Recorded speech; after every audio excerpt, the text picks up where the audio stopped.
बच्चों and welcome back to Karan Arjun batch. Last class में हम लोगों ने हमारा यूनिट 2 स्टार्ट किया था, जिसमें हम लोगों ने basically business entity concept, money measurement, accrual, ये सारी चीजें पढ़ा था। आज जो हम लोग पढ़ने वाले हैं वो अकाउंटिंग में बहुत इंपॉर्टेंट कंसेप्ट में से एक आता है। तो विदाउट वेस्ट ऑफ टाइम आप लोग आपका मॉड्यूल ओपन करो और पेज नंबर देखिए 1.39। आज का हम लोग टॉपिक पढ़ने वाले हैं मैचिंग कंसेप्ट, और भी इसके बाद वाले भी टॉपिक्स हम लोग पढ़ेंगे, इसको कवर करेंगे हम लोग। तो मैचिंग कंसेप्ट से हम लोग शुरू करते हैं। तो जैसा कि मैचिंग कंसेप्ट शायद आप लोगों ने 11th स्टैंडर्ड में पढ़ा हो या ना पढ़ा हो। पढ़ा है तो अच्छी बात है, नहीं पढ़ा है तो भी कोई प्रॉब्लम नहीं है, क्योंकि हम लोग एकदम बेसिक से पढ़ने वाले हैं कि मैचिंग कंसेप्ट क्या होने वाला है। देखिए, अब यहाँ पे बाय वे ऑफ डेफिनेशन जाते हैं। मुझे पता है डेफिनेशन थोड़ा सा डिफिकल्ट रहता है, पर डेफिनेशन को समझना बहुत जरूरी है। देखो, मैचिंग कंसेप्ट में बोला क्या, in this concept all expense match with revenue. मतलब क्या बोला कि जितने भी खर्चे हो रहे वो उसके इनकम के साथ या रेवेन्यू के साथ क्या होने चाहिए, match of that period should be taken into the consideration. अब बहुत सारी चीजें बोली। अब यहाँ पे देखो आगे में क्या बोला, मतलब सिंपल इन्होंने बोला कि एक्सपेंस को रेवेन्यू के साथ मैच करना है। अब आगे देखो, यहाँ पे बोला है in the financial statement of organization, if revenue recognition, then expense related to earn that revenue should be recognized। और आगे बोला है the concept is based on accrual concept। अब आप लोगों ने, उम्मीद करता हूं कि accrual concept लास्ट क्लास में पढ़ा, ठीक है। फिर यहाँ पे और भी आगे बहुत सारी चीजें लिखा है, पर हम लोग एकदम सिंपल में समझने की कोशिश करते हैं। देखिए बोला क्या, अगर हम लोगों ने कोई भी सामान खरीदा, ठीक है, तो ऐसा जरूरी नहीं था पूरा का पूरा सामान बिक जाए। उसमें से मान लो कि आधा सामान बिक गया, तो हम लोगों को यहाँ पे आइडेंटिफाई करना है कि हमको एग्जैक्टली प्रॉफिट कितने का हुआ। एक एग्जांपल के तौर पे समझाता, चलिए देखते किसका किसका दिमाग चलता।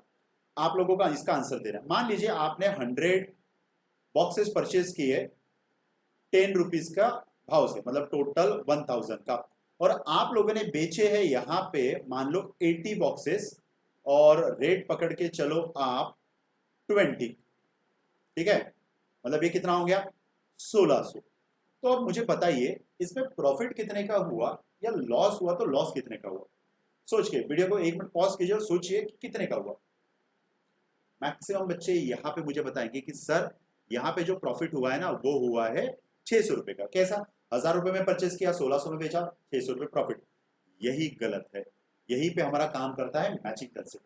मैचिंग कंसेप्ट बोलता क्या है, मैचिंग कंसेप्ट हम लोगों को सिंपल बोलता है कि हम लोगों ने बेचा कितना, 80 बॉक्सेस 20 रुपीज के हिसाब से, मतलब 1600 रुपए का। तो हम लोगों ने ये 80 बॉक्सेस बाय कितने में किया है, हम लोगों ने ये 80 बॉक्सेस बाय किया है 10 रुपीज के हिसाब से, मतलब कितना 800 में। तो यहाँ पे आपका जो प्रॉफिट है वो कितना हुआ है 800 रुपए का, ना कि 600 रुपए का। एक एग्जांपल से और समझाता हूं। देखिए यहाँ पे अच्छा एग्जांपल दिया है कि पीके स्टार्ट अ क्लॉथ बिजनेस, और उन्होंने परचेज किया है 10,000 पीसेस ऑफ गारमेंट एट ₹100 पर पीस, और इन्होंने सेल किया है 8,000 पीसेस 150 के हिसाब से। और इनका जो खर्चा है रेंट का खर्चा है 3,000 पर मंथ के हिसाब से। 11 महीने का पे किया और 1 महीने का पे करना बाकी, बराबर। फिर उनमें से उन्होंने बोला कि सप्लायर से यहाँ पे 8 लाख रुपए मिला, ठीक है, कस्टमर से यहाँ पे 10 लाख रुपए मिला। ये कोई मैटर नहीं करता यहाँ पे चीजें, ठीक है, कितना पैसा मिला ये कोई यहाँ पे मैटर नहीं करता। यहाँ पे हम लोगों को सिंपल एक्रूअल कंसेप्ट काम में आएगा। पेड और पेएबल दोनों को आप लोग अकाउंटिंग में रिकॉर्ड करो उसी साथ। अब यहाँ पे बहुत सारे लोग क्या करेंगे, देखिए सेम चीज कि 10,000 का हम लोगों ने प्रोडक्ट परचेज किया 100 रुपए के हिसाब से, और बेचा हम लोगों ने यहाँ पे 8,000 प्रोडक्ट कितने के भाव से, 150 के भाव से, बराबर। ओके, तो ये आपका लगभग लगभग हो गया है 10 लाख रुपए, और ये आप लोगों ने सेल किया 12 लाख रुपए में। और इसमें से खर्चा मतलब ये रेंट को हम लोग माइनस करते, ठीक है, ये रेंट का जो खर्चा है वो है टोटल 36,000, बराबर।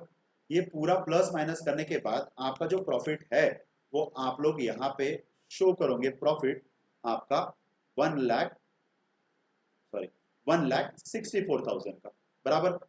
यही पे गड़बड़ी हुई। मैचिंग कंसेप्ट क्या बोल रहा है, सिंपल मैचिंग कंसेप्ट बोल रहा है आप लोगों ने सेल किया 8,000 12 लाख के हिसाब से, साल भर का खर्चा जो आपका है रेंट, कमीशन, इंटरेस्ट वो है 36, तो यहाँ पे चेंजेस जो करना है ना, वो चेंजेस ये करना है कि आप लोगों ने बेचा कितना, आप लोगों ने बेचा सिंपल 8,000। तो भाई साहब 8,000 आप लोगों ने परचेज कितने में किया है, 8,000 जो आप लोगों ने परचेज किया है वो आप लोगों ने परचेज किया है यहाँ पे 100 रुपीज के हिसाब से। तो ये यहाँ पे ये अमाउंट 8 लाख नहीं आएगा, सॉरी 10 लाख नहीं आएगा, ये आएगा यहाँ पे 8 लाख रुपीज। और इसी के हिसाब से हमारा जो प्रॉफिट आएगा, सॉरी ये जो प्रॉफिट आएगा वो आएगा यहाँ पे 3,64,000। कितना आएगा, 3,64,000 किसके हिसाब से, एज पर मैचिंग कंसेप्ट। ये देखो यहाँ पे भी वही चीज लिखी है, बेचा हम लोगों ने 12 लाख का, ठीक है। तो 12 लाख का मतलब हम लोगों ने क्या किया, खरीदा कितने में 8 लाख और खर्चा कितना है 36। तो यहाँ पे एग्जैक्ट हमारा प्रॉफिट कितने का हुआ 3,64,000। तो मैचिंग कंसेप्ट क्या बोलता है, जो सामान आपने बेचा वो सामान आपने कितने में खरीदा और साथ में और एक्स्ट्रा जो खर्चा ऐड हुआ उसको माइनस करने के बाद आपको एग्जैक्टली प्रॉफिट पता चलेगा। ये यहाँ पे बोलता है मैचिंग कंसेप्ट। वैसे तो बहुत सारी चीजें हैं। नेक्स्ट है एफ। एफ में बोला है गोइंग कंसर्न, ये आप लोगों ने पढ़ा होगा। अब इसको सिंपल लैंग्वेज में समझाता। गोइंग कंसर्न मतलब क्या, एक ऐसा बिजनेस जो कंटिन्यू होने वाला है फ्यूचर में, बराबर है, बिल्कुल। तो ऐसे बिजनेस को हम लोग बोलते हैं गोइंग कंसर्न बिजनेस। मान के चलिए कि आप लोगों ने कोई बिजनेस स्टार्ट किया और आप लोगों को पता नहीं है यार बिजनेस कब तक चलने वाला है, भैया फ्यूचर में आप लोगों को बिजनेस कंटिन्यू करना है। जेठालाल का एग्जांपल, जेठालाल बिजनेस कर रहा गड़ा इलेक्ट्रॉनिक्स का पिछले 10-15 सालों से और शायद आगे भी वो बिजनेस को कंटिन्यू करेगा। तो इसी का मतलब जेठालाल का बिजनेस क्या है, गोइंग कंसर्न बिजनेस। यहाँ पे वही चीजें बोला, डेफिनेशन देखो, going concern, the financial statement are normally prepared on an assumption that enterprises, देखो enterprises is going concern will continue operation for foreseeable future, मतलब infinite future, ये ध्यान में रखना, infinite future कि एक ऐसा बिजनेस जो कंटिन्यू होने वाला है फ्यूचर में भी, और ना उनका इंटेंशन है बिजनेस को बंद करने का, यहाँ पे लिखा है ना उनका इंटेंशन है बिजनेस को बंद करने का। तो ऐसे बिजनेस को हम लोग क्या बोलते हैं, गोइंग कंसर्न बिजनेस, ठीक है। नेक्स्ट है कॉस्ट कंसेप्ट, ये है नेक्स्ट टॉपिक, कॉस्ट कंसेप्ट, ये भी इंपॉर्टेंट है। कॉस्ट कंसेप्ट बोलता क्या, देखो by this concept the value of acids, ध्यान में रखना ये किसके बारे में बोल रहा है, एसिड्स के बारे में, determine on the basis of historical cost और एक्विजिशन कॉस्ट। इसका मतलब क्या हुआ कि कॉस्ट कंसेप्ट बोलता है कि कोई भी अगर आप लोग एसिड्स परचेस कर रहे हो तो उसको शो करना है हिस्टोरिकल कॉस्ट या एक्विजिशन कॉस्ट। अब सबसे पहले बात, सर हिस्टोरिकल कॉस्ट किसको बोलते हैं, देखो हिस्टोरिकल कॉस्ट का मतलब होता है सिंपल परचेस कॉस्ट, कितना परचेस कॉस्ट।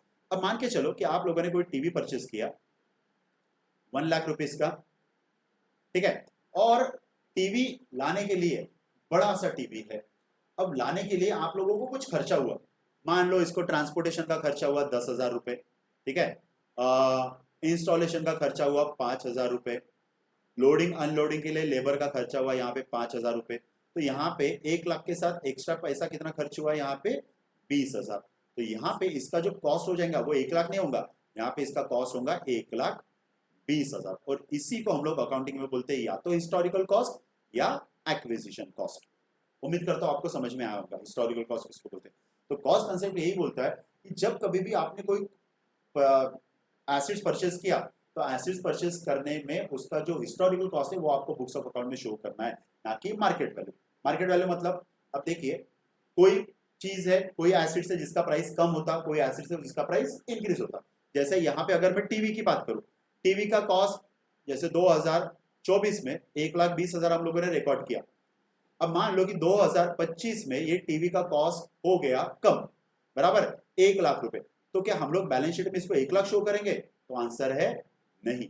हम लोगों ने जिसमें खरीदा है हमको उसी में रिकॉर्ड करके रखना है, ये ध्यान पे रखना। दूसरा एक एग्जांपल, मान के चलो 2024 में आप लोगों ने कोई लैंड परचेज करके रखा था 20 लाख रुपए का, और 2034 में वो लैंड का वैल्यू हो गया 50 लाख रुपए, ठीक है। तो क्या आप लोग ये जो लैंड का वैल्यू है ये 50 लाख शो करोगे कि 20 लाख? तो ऑब्वियसली कितना शो करना है आपको? 20 लाख। तो जिस किसी में भी हम लोगों ने एसेट्स परचेज किया उसी प्राइस में हम लोगों को बैलेंस शीट में शो करना है, दैट्स इट। ये था हमारा कॉस्ट कंसेप्ट। नेक्स्ट है, ठीक है, नेक्स्ट है आप लोगों का रियलाइजेशन कंसेप्ट। रियलाइजेशन कंसेप्ट ना थोड़ा बहुत सेम है कॉस्ट कंसेप्ट के थ्रू, ठीक है। It's closely follow the concept of cost concept, ठीक है। Any change in the value of assets recorded when the business is realize, ठीक है। अब यहाँ पे एग्जांपल के तौर पे समझो, यहाँ पे बहुत अच्छा एग्जांपल दिया है, ये एग्जांपल को आप नोट डाउन करके भी रख सकते हो, ठीक है। लैंड परचेज किया है 2000 में, 1995 में, और आज का लैंड का वैल्यू 2022 में हो गया 1,02,000। तो क्या आप लोग ये लैंड को 2000 में शो करोगे या 1,02,000 में? तो कॉस्ट कंसेप्ट क्या बोलता था, जब कभी भी आप लोगों ने कोई भी एसेट खरीदा तो उसका कॉस्ट को आपको रिकॉर्ड करना है, ना कि मार्केट वैल्यू। तो यहाँ पे लैंड का वैल्यू कितना है 2000, तो आप लोगों को बैलेंस शीट में कितना शो करना है 2000। जिस समय आप लोग शायद लैंड को बेचना चाहते हो तो लैंड का वैल्यू आप लोग शो करो 1,02,000 रुपए, ठीक है, और यहाँ पे 1,00,000 जो रुपए है वो यहाँ पे रहेगा अनरियलाइज गेन। तो सिंपल यहाँ पे रियलाइजेशन कंसेप्ट क्या बोलता है, देखो, when the assets recorded at historical cost 5 lakh, even current cost is 15 lakh, such changes not counted unless uncertain change in a materializer। मतलब तब तक आप लोगों को चेंज को नहीं दिखाना है जब तक आप उसको बेच नहीं रहे हो, सिंपल सी बात, ठीक है, क्योंकि जब बेचेंगे तब आप लोगों को पता चलेगा आपको एग्जैक्टली गेन कितना हुआ। तो बच्चों आज हम लोगों ने 4 कंसेप्ट पढ़े, matching concept, going concern concept, cost concept and realization. उम्मीद करता हूं कि आपको आज का क्लास अच्छे समझाओ। नेक्स्ट क्लास में हम लोग conservatism, dual aspect, consistency and material concept पढ़ेंगे और ये चैप्टर, ये जो यूनिट है ये हो जाएगा खत्म। चलिए आज के लिए इतना ही।